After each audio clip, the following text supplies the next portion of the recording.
नमस्कार, मी भाऊ तोरसेकर. तुम्ही बघत आहात प्रतिपक्ष. मित्रांनो, गेल्या आठवड्याभराच्या बातम्या बघतोय आणि गेल्या वर्षभराच्या बातम्या बघतोय. प्रामुख्याने महाराष्ट्रात सत्तांतर झाल्यानंतर ज्या कोर्ट कचेऱ्या चालू आहेत त्या बातम्या बघतोय. त्यातून एक शब्द हा इतका वारंवार येतोय की दिलासा म्हणजे काय हे शोधून काढायची वेळ माझ्यावर आली. आणि कोर्टात जाऊन माणसं दिलासा मागतात का असाही प्रश्न मला पडायला लागला. कारण निवडणूक आयोगापासून सुप्रीम कोर्टापर्यंत, हायकोर्टापर्यंत, सत्र न्यायालयापर्यंत कुठल्याही बातम्या येतात, त्याच्यात कोणाला ना कोणाला दिलासा मिळाला हा शब्द आपल्याला ऐकायला मिळतो. किंवा दिलासा मिळतो किंवा दिलासा नाहीच अशा बातम्या असतात. कोर्टामध्ये माणसं न्याय मागायला जातात की दिलासा मागायला जातात हा मला प्रश्न पडतो. मित्रांनो, 20 जून 2022 रोजी एकनाथ शिंदे यांच्यासोबत 20-25 आमदार सुरतला गेले, पुढे गुवाहाटी वगैरे वगैरे. पण तेव्हापासून आजपर्यंत म्हणजे साधारण मला वाटते 21-22 जून 2022 पासून जे कोर्टाचं प्रकरण चालू आहे त्याला 16 महिन्यानंतर देखील कुठल्याही निर्णयाप्रत काहीही आलेलं नाही. आणि प्रत्येक वेळेला जवळजवळ 2-3 डझन आत्तापर्यंत याचिका उद्धव ठाकरे यांच्या उभाठा शिवसेनेकडून सुप्रीम कोर्टात, हायकोर्टात, कुठे आणखी निवडणूक आयोगात गेलेले आहेत. पण प्रत्येक वेळेला कधीही कुठेही एक गोष्ट समोर येत नाही की उद्धव ठाकरे यांना न्याय मिळाला. एक गेल्या वर्षी बरोबर वर्षभरापूर्वी आपण म्हणू शकतो, कारण जेव्हा परंपरेनुसार शिवसेनेचा दसरा मेळावा शिवाजी पार्कवर असतो, त्या शिवाजी पार्कच्या मैदानासाठी सभेसाठी परवानगी मागणारा अर्ज एकनाथ शिंदे गटात गेलेले सेनाभवन परिसरातले आमदार सदा सरवणकर यांचा अर्ज सगळ्यात आधी गेलेला होता. आणि नंतर उशिरा जाग आलेल्या उभाठा शिवसेनेकडून त्याच मैदानासाठी दसरा मेळाव्यासाठी मैदान पाहिजे म्हणून अर्ज करण्यात आला. आणि महापालिका त्यावर दीर्घकाळ निर्णय घेत नव्हती, कारण पालिकेने ज्याला द्यायचं त्याच्यात आधी जो आला असेल त्याला नकार कसा द्यायचा यामुळे पालिकेतले प्रशासक गडबडलेले होते. अखेरीस हे प्रकरण घेऊन उभाठा शिवसेना मुंबईच्या हायकोर्टात गेली होती. आणि हायकोर्टामध्ये सुनावणी झाल्यानंतर परंपरेनुसार ठीक आहे, ठाकरेंची शिवसेना म्हणून तो परंपरेने ठाकरे आणि शिवाजी पार्क हे जोडलेलं आहे म्हणून ते मैदान ठाकरे यांच्या उभाठा शिवसेनेला देण्यात आलं आणि त्यांना न्याय मिळाला. ही एक गोष्ट वगळली तर उद्धव ठाकरे किंवा त्यांची उभाठा सेना यांना कोर्टात जाऊन न्याय मिळाला असं काय कुठे दिसलं नाही. प्रत्येक ठिकाणी जात आहेत, पण बातमी काय येते? दिलासा. तुम्हाला आठवतं ते त्या 14-16 आमदारांचा विषय होता. आणि जेव्हा त्या 16 आमदारांच्या अपात्रतेविषयी काही होत नाही म्हटल्यावर उद्धव ठाकरेंना इतका दिलासा मिळाला कोर्टाकडून की त्यांनी तडकाफडकी मला वाटतं 29 जूनला आपल्या मुख्यमंत्रीपदाचा राजीनामा देऊन टाकला. तो जो सुप्रीम कोर्टाने उद्धव ठाकरे यांनी घाईगर्दीने त्या आमदारांच्या अपात्रतेसाठी धरलेला हट्ट जो होता किंवा उपसभापतींच्या अधिकाराचा विषय होता, त्यात हस्तक्षेप केला नाही किंवा राज्यपालांनी बहुमत सिद्ध करा म्हणून जो आदेश मुख्यमंत्री उद्धव ठाकरे यांना दिला होता, त्या आदेशावर बहुमत सिद्ध करण्याचा आदेश त्याच्यावर स्थगिती द्यावी म्हणून सुप्रीम कोर्टात उद्धव ठाकरे यांनी धाव घेतली होती. पण जेव्हा सुट्टीतल्या त्या खंडपीठाने किंवा सुट्टीतल्या न्यायाधीशांनी राज्यपालांच्या आदेशाला स्थगिती देण्यास नकार दिला, तेव्हा 24 तास पण उद्धव ठाकरे यांनी जाऊ दिले नाहीत. त्यांनी थेट आपल्या मुख्यमंत्रीपदाचा राजीनामा देऊन टाकला. तिथपासून जी मालिका सुरू झाली आहे, उद्धव ठाकरे यांना न्यायालयात काय मिळतं माहीत नाही, पण बातम्यांमधून प्रचंड दिलासा मिळतो. तुम्ही सोकॉल्ड जे पत्रकार आहेत मराठी, यांच्या वाहिन्या, त्यांच्या चर्चा, त्यांचे डिबेट बघितले तर तुम्हाला एक कळेल की सुप्रीम कोर्टाने काही करायचं ते करो किंवा काहीही न करो, काही नाही केलं तरी उद्धव ठाकरे यांना दिलासा मिळत असतो आणि सुप्रीम कोर्टाने कुठला निर्णय घेतला तरीही उद्धव ठाकरे यांना दिलासा मिळत असतो. आणि ह्या 16 महिन्यात सातत्याने उद्धव ठाकरे यांना दिलासा मिळत राहिला आहे. पण एक एक करत हातातून गोष्टी निष्ठत गेलेल्या आहेत. पक्ष एकनाथ शिंदेंना देऊन टाकला, पक्षाचं निवडणूक चिन्ह एकनाथ शिंदे यांना देऊन टाकलं. 16 आमदारांच्या अपात्रतेचा विषय सुप्रीम कोर्टात घेऊन गेले होते. सुप्रीम कोर्टाने तो सगळा अधिकार विधानसभेच्या अध्यक्षांना सोपवला. उद्धव ठाकरेंना काय दिलासा मिळाला.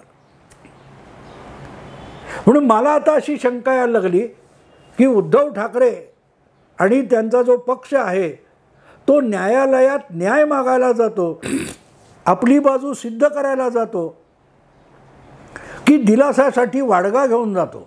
आम्हाला दिलासा द्यावं, कोणी दिला, त्या नटसम्राटमधलं ते वाक्य ना, कोणी घर देता का घर, तसं उद्धव ठाकरे, आदित्य ठाकरे, संजय राऊत वगैरे वाडगा घेऊन फिरतात की काय, कोणी दिलासा देईल का हो, कोणी दिलासा देईल का हो. आणि मग भराभर सगळ्या वाहिन्या, वर्तमानपत्र उद्धव ठाकरे यांना दिलासा देऊन टाकतात कोर्टाच्या वतीने. कोर्टाने काहीच केलेलं नसतं. तुम्हाला आठवत असेल तर अगदी हे घटनापीठासमोर चर्चा चालू होती, युक्तिवाद चालू होते, तेव्हा कपिल सिब्बल हे जणू काही जिंकून गेलेत. हे सांगण्यासाठी जगातले सगळ्यात मोठे घटनातज्ञ, ज्यांनी अमेरिकेची, रशियाची, चीनची सगळ्याची घटना ज्यांनी लिहिली आहे, फक्त भारताची घटना लिहिली नाही, असे उल्हास बापट यांना सगळ्या वाहिन्यांवर अगत्याने बोलवलं जातं आणि भारताच्या घटनेबद्दल त्यांना प्रश्न विचारले जातात. आणि ते सुद्धा उद्धव ठाकरे यांना न्याय देऊन टाकत होते, पण सुप्रीम कोर्ट त्याबद्दल काही करत नव्हतं. आणि अखेरीस सुप्रीम कोर्टाने तो सगळा विषय भाजपचे मूळ आमदार असलेले विधानसभेचे अध्यक्ष राहुल नार्वेकर यांच्याकडे सोपवला. आता काय सुनावणी झाली की सरन्यायाधीश हे विधानसभेच्या अध्यक्षांवर ताशेरे झाडतात. मला आता असा प्रश्न पडायला लागला आहे की उद्धव ठाकरे हे आपल्या विरोधकांवर ताशेरे झाडावेत. राज्यपाल भगतसिंग कोश्यारी यांच्यावर सुप्रीम कोर्टाने, हायकोर्टाने ताशेरे झाडले.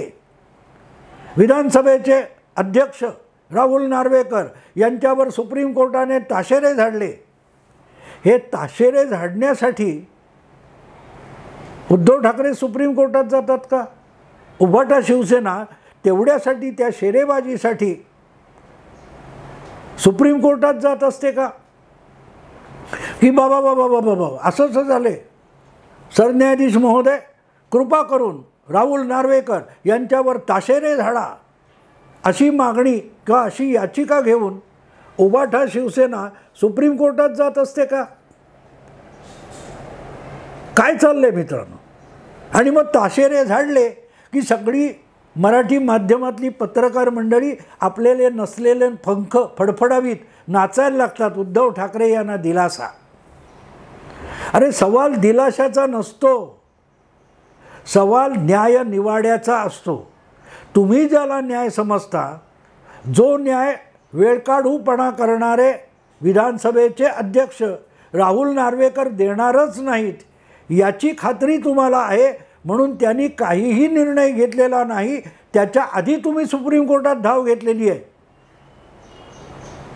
आजपर्यंत देशातल्या वेगवेगळ्या विधानसभांच्या विरोधात, तिथल्या अध्यक्षांच्या विरोधात शेकडो वेळा वेगवेगळ्या पक्षांनी, आमदारांनी सुप्रीम कोर्टात धाव घेतलेली आहे. विसरले नसतील तर उद्धव ठाकरे, संजय राऊत किंवा शरद पवार, सुप्रियाताई या सगळ्यांना मी एक आठवण करून देतो. 1.25 वर्षापूर्वी, 1.5 वर्षापूर्वी महाविकास आघाडीची सरकार सत्ता असताना आणि विधानसभेला अध्यक्षच नसताना तालिका अध्यक्ष म्हणून शिवसेनेचे भास्कर जाधव बसले होते आणि त्यांच्या अध्यक्षतेखाली भाजपच्या 12 आमदारांना 1 वर्षभरासाठी निलंबित करण्याचा निर्णय विधानसभेत बहुमताने घेण्यात आला होता. आणि त्याच्याविरुद्ध सुद्धा आशिष शेलार या भाजपच्या आमदाराने सुप्रीम कोर्टात धाव घेतली होती. सुप्रीम कोर्टात धाव घेतली होती. तेव्हा सुप्रीम कोर्टाने विधानसभेच्या या कृतीवर आरंभी ताशेरे मारलेले होते. पण ताशेरे मारताना जी मुदत घालून दिली होती की हा विषय तुमचा तुम्ही ठरवा, अन्यथा आम्हाला हस्तक्षेप करावा लागेल, याचं कारण असं होतं की विधानसभेला कोणालाही 6 महिन्यापेक्षा अधिक काळ निलंबित करता येत नाही. कारण 6 महिन्यापेक्षा निलंबन झालं तर एक प्रकारे त्या आमदाराचा मतदारसंघ रिक्त झाला म्हणून निवडणूक आयोगाला निवडणूक घ्यावी लागते. म्हणून लोकप्रतिनिधित्व कायदा जो आहे त्याला बाधा येते. म्हणून सुप्रीम कोर्टाने सांगितलं होतं हे निलंबन काय ते कमी करा किंवा काय करायचं ते करा, पण तुम्ही सोडवा, नसेल तर आम्ही सोडवू. तो अपात्रतेचा विषय नव्हता, निलंबनाचा विषय होता. आणि एकदा मारलेले ताशेरे महाविकास आघाडीच्या दिग्गज चाणक्यांना कळले नाहीत. त्यामुळे शेवटी सुप्रीम कोर्टाने हस्तक्षेप केला आणि तो हस्तक्षेप तुमची कृती अपात्रता परिणामापर्यंत जाते म्हणून घेतलेला होता. अशी कुठलीही परिस्थिती नाही आहे.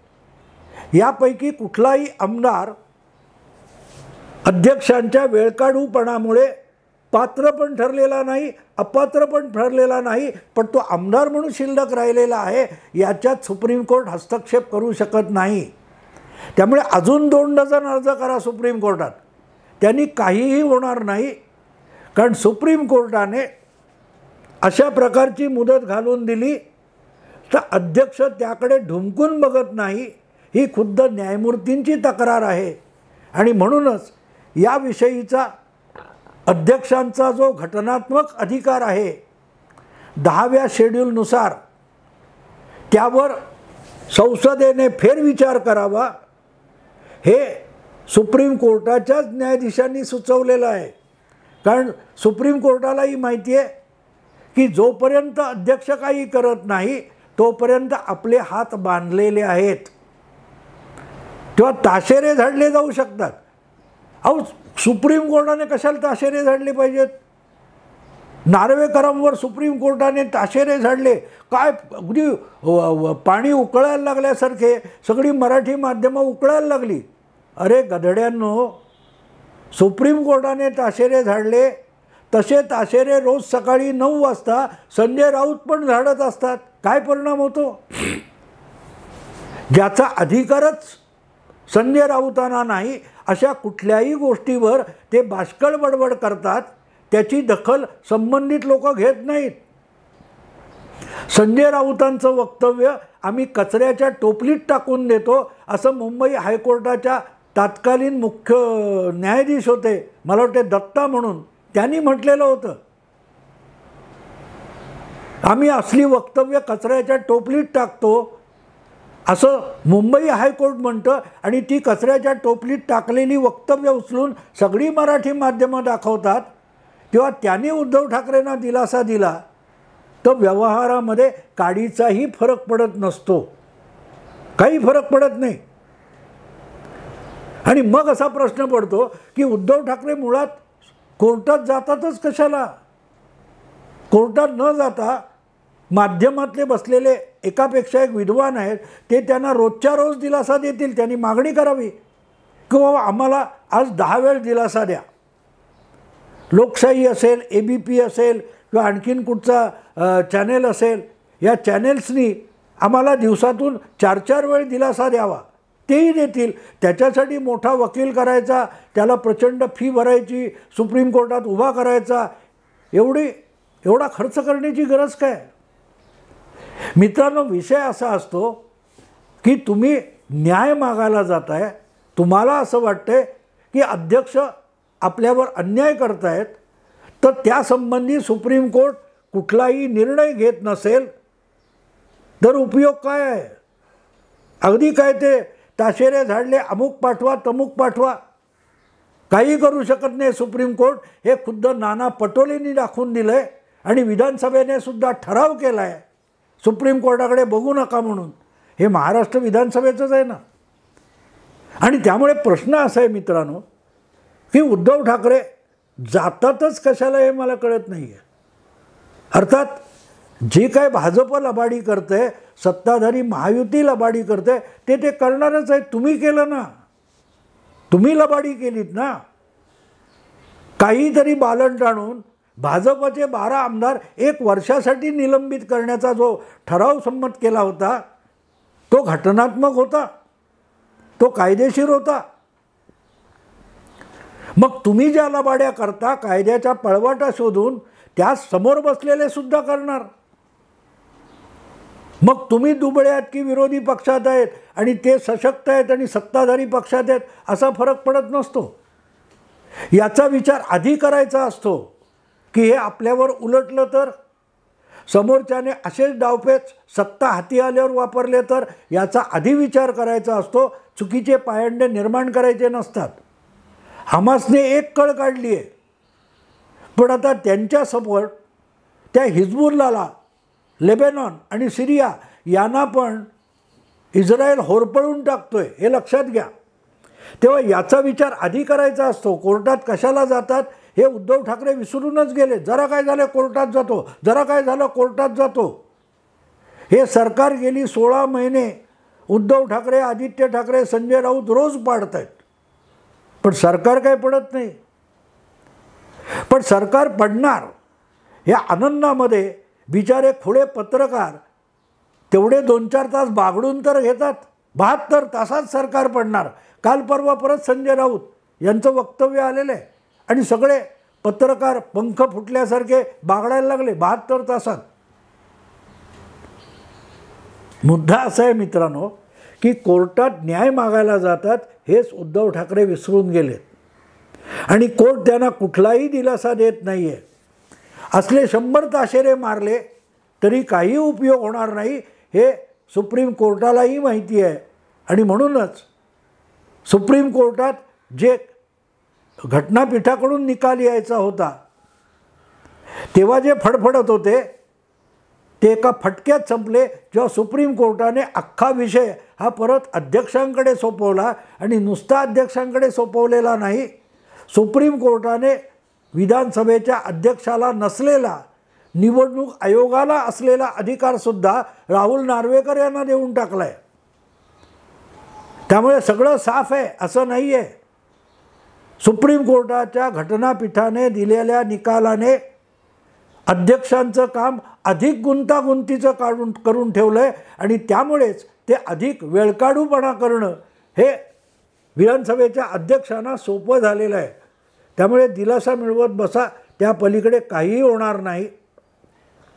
ही विधानसभा बरखास्त होईल, ही विधानसभा बरखास्त होईल, पण या 12-16 किती असतील त्या सगळ्या आमदारांविषयी पात्रता अपात्रता याचा निर्णयच होणार नाही, याची हमी भाऊ तोरसेकर आज देतो आहे.